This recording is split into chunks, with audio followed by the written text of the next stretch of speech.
Hello everyone, માદેવર to all તમારું સ્વાગત છે મારી ચેનલ ગુજરાતી ઝાયકા હબમાં. આજે હું આ શિયાળાની કડકતી ઠંડીમાં એકદમ ચટાકે પટાકે ખાટું મીઠું તીખું બધા સ્વાદ એક જ ટેસ્ટમાં, એક જ રસમાં, અને એ પણ ખૂબ જ ઝડપથી રસ બની જશે. તો આજે હું તમારા માટે લઈને આવી છું રસપાઉં, જે ખૂબ જ ટેસ્ટી લાગે છે. ચાટની જો ક્રેવિંગ હોય તો ખૂબ જ ઝડપથી બની જશે.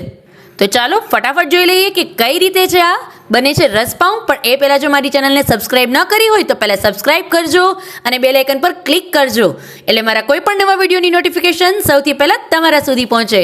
અને હા, લાસ્ટ સુધી વિડીયો જોજો એટલે તમને પરફેક્ટ રસ બનાવવાની રીત આવડી જાય. તો ચાલો ફટાફટ શીખી લઈએ કઈ રીતે બને છે રસપાઉં.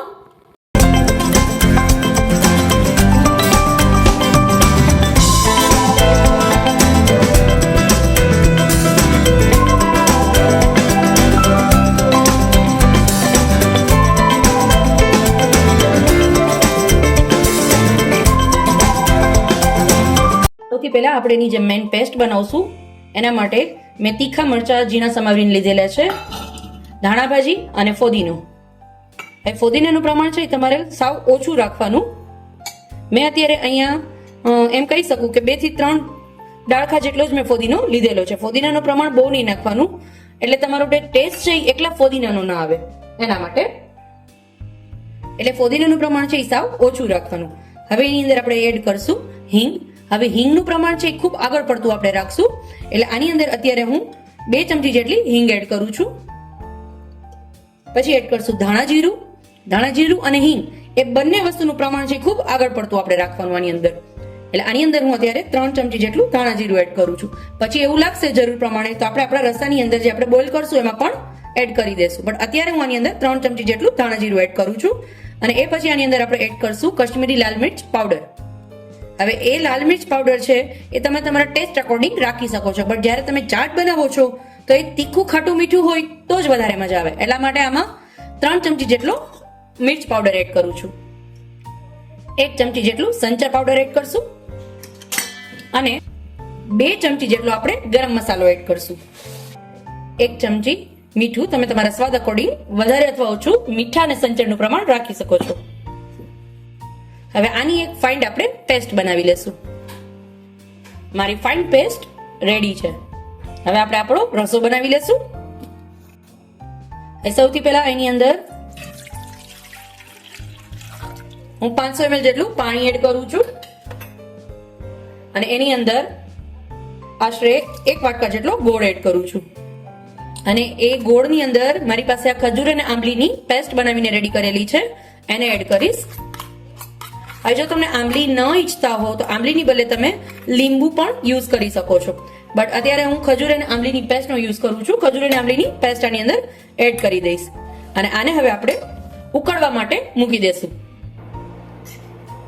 અને આને આપણે હાઈ ફ્લેમ પર બધો મારો ગોળ મેલ્ટ થઈ જાય અને એકદમ સરસ ઉકળી જાય ત્યાં સુધી આપણે એને ઉકાળશું.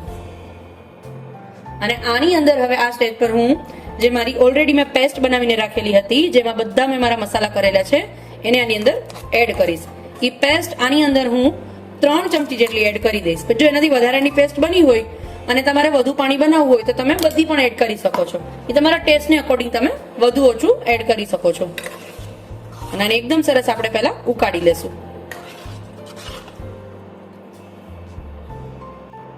હવે આની અંદર આપણે આંબલીનો યુઝ કરશું ને એટલે શું થશે કે ડાયજેસ્ટ થઈ જશે, ઇઝીલી તમને પાચન થઈ જશે. એટલા માટે હું લીંબુની બદલે આંબલીનો યુઝ કરું છું. હવે અડધી ચમચી જેટલો ગરમ મસાલો એડ કરું છું અને એકદમ સરસ આને આપણે બોઇલ થવા દેશું.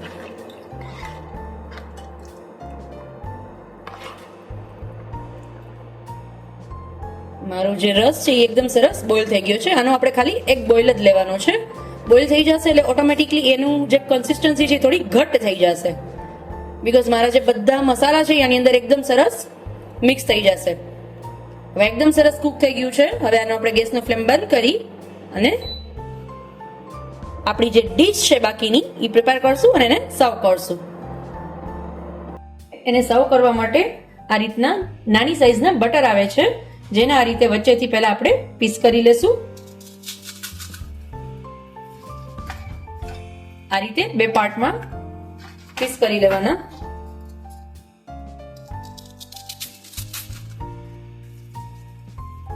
ઇઝીલી બધા પીસ થઈ જશે.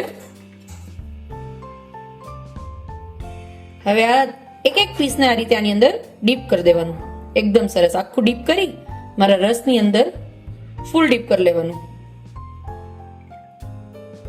અને આ રીતે આમાં જ્યારે તમે આ આઈટમ ઘરે બનાવશો ને એનો ટેસ્ટ એટલો ડિલિશિયસ આવશે. ચાટનો બનાવવી ખૂબ ઈઝી અને એકદમ સરસ ડિલિશિયસ, એકદમ રસવાળી આઈટમ. ખૂબ જ મજા પડી જશે ખાવાની. ઠંડીમાં જ્યારે આ તીખી તીખી આઈટમ ખાશો ને તો એટલી મજા પડી જશે કે એવું થશે કે આ વારે વારે ઠંડીમાં હું આ આઈટમ તો જરૂરથી બનાવીશ. કોઈ પણ ગેસ્ટ આવ્યા છે, કોઈ પણ નાનું ગેટ ટુગેધર છે અને તમને કોઈ ચટપટી અને તીખી એવી આઈટમ ખાવાનું મન થાય તો આ આઈટમ જરૂરથી ટ્રાય કરજો.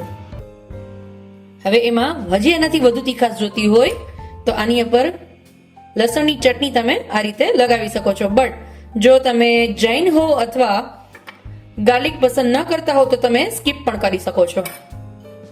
એની ઉપર મસાલાવાળા બી જે પણ ઘરના બનાવેલા છે, તમારે જો શીખવું હોય ડિસ્ક્રિપ્શનમાં લિંક આપેલી છે. આ રીતે બીથી એને ગાર્નિશ કરશું અને લાસ્ટમાં થોડી ધાણાભાજીથી એને ડેકોરેટ કરશું. તો રેડી છે મારું ડિલિશિયસ ચાટ. ખૂબ જ ઝડપથી બની જશે એવું રસ પાઉં છે ને, એકદમ ઈઝી. જરૂરથી ટ્રાય કરજો. ફરી મળીશું આવી જ એક અવનવી રેસીપી સાથે. ત્યાં સુધી આવજો ફ્રેન્ડ્સ. મહાદેવર to all.